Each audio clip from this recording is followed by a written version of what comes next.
I want to thank Ohio State, APTE, and the sponsors for putting on a conference like this. It's extremely important as businessmen and women as we move around the globe that we don't lose track of how fortunate we all are and look at giving back to the world with the skill sets that we've developed. What I want to do today is I want to kind of take you on a journey. I spent the first 40-some years of my life being a businessman. And 2 years ago, I got a call from a buddy of mine that was living down in Southeast Asia. And he asked me if I might be willing to come down and take a look around at how we might set up a microbank for the poor, the $1 and $2 a day poor. I had to ask him what a microbank was. Even though I've worked on Wall Street, we've done investment banking and commercial banking and investing in companies around the globe, I had heard the term, but I wasn't really sure what it was. So I headed down to Southeast Asia, spent about a month down there with him, going through villages in Cambodia, Laos, Vietnam, and rural Thailand, meeting and talking with villagers, talking with bankers, asking people how they came at business, what type of lending did they use, to try and kind of get in our minds how things operated there, as some of the other speakers have shared with you. The first thing is, when we go into any market around the globe, is to really understand what the locals are doing currently, and then how we might be able to bring knowledge or tools to them to make their walk in life easier. My journey started in Youngstown, Ohio, not too far from here. I had two grandfathers, one that immigrated from Scotland and one from Italy, with fourth grade educations that didn't speak English. What's fascinating to me is I went on the second journey to Southeast Asia, the stories of somebody coming somewhere new where they weren't familiar. So a generation or two later, somebody like me could be standing up talking to a crowd about business and how it matters, and how, although you can start out with very little, if you work hard and you're giving chances, which a lot of the parts of the world don't have, you can really impact on things. Our business, my day job business, which I always find a hard time describing to my three children, is HG Capital Partners, which I started in 1993. We invest around the globe. We run and own and operate businesses, and we do merchant banking. So when the idea of setting up the Garuna project was brought up to us, we had to take 2 steps back. And it took most of 2011 to kind of build our team of a board and advisory board, and to get in everybody's head what it really meant, what the words of microfinance meant, education, which is financial literacy training, and impact investing. What do those words really mean? And we chuckle now 2 years into the process that what they really are is what a lot of us do every day in our lives. They're a private equity shop and a commercial bank wrapped into a nonprofit shell in a sustainable way, really designed to benefit the working poor, the $1 and $2 a day poor. It's been used all over. It's not our invention. Gentlemen like Muhammad Yunus and others have pioneered the concept from the 70s. Whether you're a student graduating in Ohio State in May, or you've been out in the world for a long time, is look around the globe and figure out where your passion is. Where can you take your skill set? Where's your heart at, that you can make an impact on the bottom of the pyramid, people that haven't had the chances that you've had. Our mission, as we defined it at Garuna Project, is that the Garuna Project is a charitable, nonprofit corporation that takes a holistic, sustainable approach to addressing poverty by providing microfinance and banking services in the key development areas of small business, agriculture, clean water and sanitation, education, energy, healthcare, and housing, with a current focus on Southeast Asia, and Cambodia in particular as our first country. Sounds like a pretty broad mission, kind of a grand plan. We don't intend to do all of those things, but what we recognized early on is that when you go into any market, whether it's the developing or developed world, you have to understand the whole ecosystem. And I've heard a couple of speakers today say that same thing, is you have to understand who's there, who the competition is, what the inflation outlook is, all the business things that we deal with as investors. You have to understand all those things. And then what we do in somewhere like Cambodia, the first thing we did is we sat down with all the other teams in country. So we invited everybody to our office in Phnom Penh, Cambodia, and we sat down with other INGOs, we sat down with any group that was there that was doing something, and we said, guys, we're going to come in, we're going to focus initially on microbanking, but we have to understand how the poor are receiving these other products or services, and how can we partner and work with you? We've done that on a regular basis for the last 12 months, and it's amazing, the things that were really already in place that we don't have to do, but we can overlay our financial skill set with a group that has a very good product or service, but maybe they don't know how to access the world's capital markets, which is one of the things that we do. Focus, Southeast Asia. We picked that area because there's a lot of need there. 6 targeted countries, about 500 million people in that particular area of the world. Absolutely beautiful. If you haven't traveled down in that area, I would encourage you. The people are very, very poor, but absolutely wonderful, hardworking, and they're simply missing some of the same tools that we have in the US and Europe and a lot of other developed countries. A team, right? You guys all learn in class and business. It's all about the team. It's not about me. The team that we've built down there of international board, advisory board, different skill sets, everyone from bankers to engineers to guys that came out of development. And then in country, we hired our CEO is Singh Bora, who's in the photo, and our first 2 employees after that. Singh Bora is an amazing individual. If you're in Phnom Penh, I'd encourage you to stop in and meet him.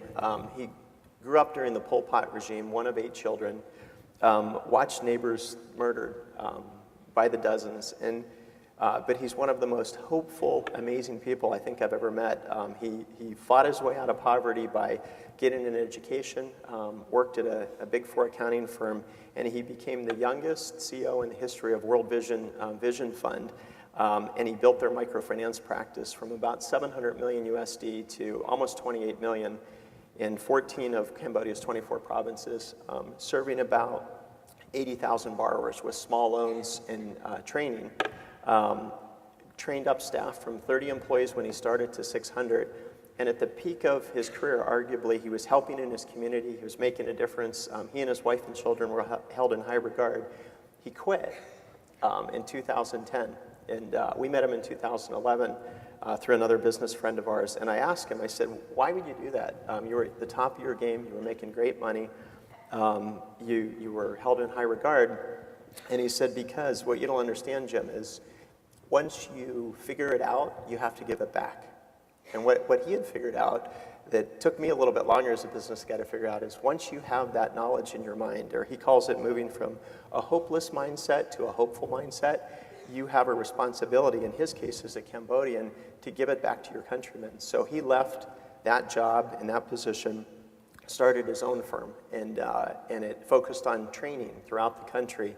He's trained thousands of entrepreneurs, young business people, on everything from cash flow management to empowerment. How do you get it done? How do you go from point A to point B? How do you grow your business? He has a national radio program, and when he met us, he had just offered to help us because, quite frankly, we didn't know what we were doing yet. And he had set up 4 CEOs for us to interview to hire, all of which were tremendously good. And in the last day of interviews, I said to him, you want to be the CEO, don't you? And he said yes. And he had watched us for a year. We had watched him for a year, so we had become friends. And what he was looking for was something beyond microfinance, not just loans, but training and education and impact. And that was the vision that we had. And what we needed was we needed to build a team out in country. So he was the first team member. Cambodia, I'll just zero in on this just real briefly. Cambodia, about 15 million people, 53% earn less than $2 a day. Electricity, 76% don't have electricity. Electricity is transformative. It's one of the initiatives we're working on there. Rural population, very, very young country because of the genocide.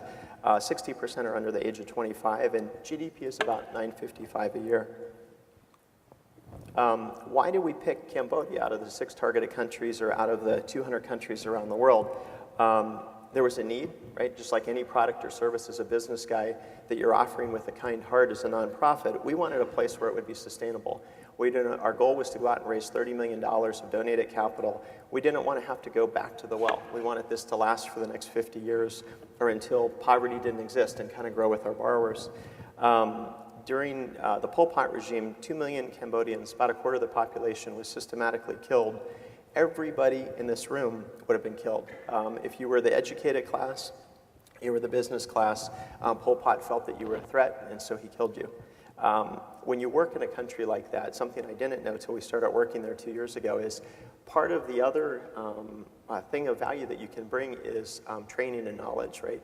Somebody that's a business person, a basket weaver, he or she doesn't need you to show them how to weave a basket better, but they may need your help in terms of cash flow management, expansion, how to expand around the world, or just how to expand to a neighboring country.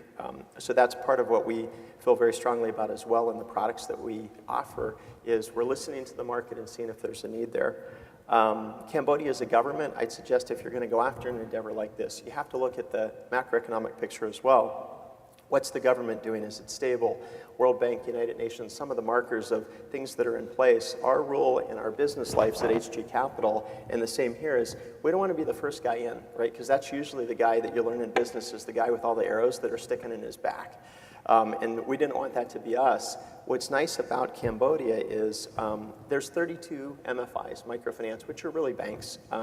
Not all of them serve the poor. In fact, quite a few of them don't, because it's easier to make loans for $2,000 or $3,000 or $4,000 versus loans for $300 or $400. Same process, but your loan officers, your overhead structure on a P&L basis is quite different. So we like the dynamic of the market. We felt we could make a difference. It was sustainable. All those elements, which is why we picked it as the first country where we're going to do work.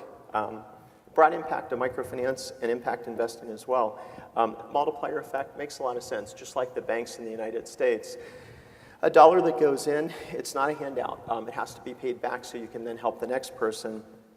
In parts of the world where too many kind-hearted people have gone in and done too much good, but have not empowered the people and let them have ownership of it, which is what microfinance does. Microfinance doesn't work very well. And I would argue we've been asked to do some work in the United States, so we're trying a pilot project here to see if first-generation immigrants in America, would microfinance work? I don't know the answer. We'll see in the next year if it works or it doesn't. You have to have that mindset of hard work and getting after it that to some extent we've lost in certain parts of the United States. The average loan size, about $400 or $500 US. Average repayment period, about 12 to 18 months. And one of the ways you measure from a metric standpoint if somebody is really serving the poor, the working poor, is you look at GDP. And if your average loan size, in this case $450, is less than per capita GDP of $955, you know you're still on the market.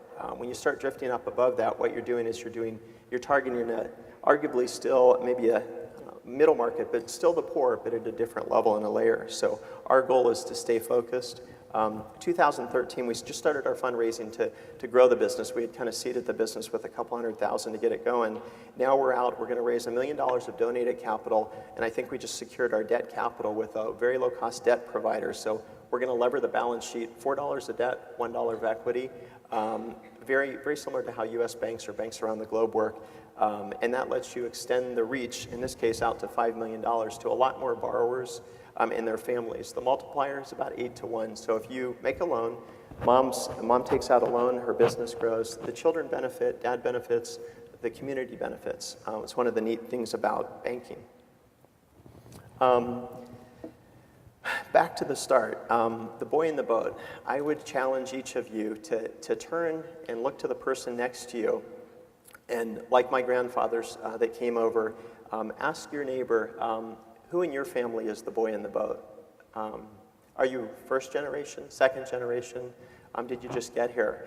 And as you look inside your heart and you look around the world of where you might be able to make a difference, consider that. Pretty much everybody sitting here, somebody gave a shot, somebody gave an opportunity to, whether that was a working capital loan as a small business guy through the SBA, or just a kind word or a helping hand or mentoring. There's a lot of ways to help in the US and around the world, and I would encourage you to all do that. Don't wait till you're 46 like I am. Start younger. This generation seems much more willing to do both business and outreach at the same time. So I look forward to working with you all. Thank you.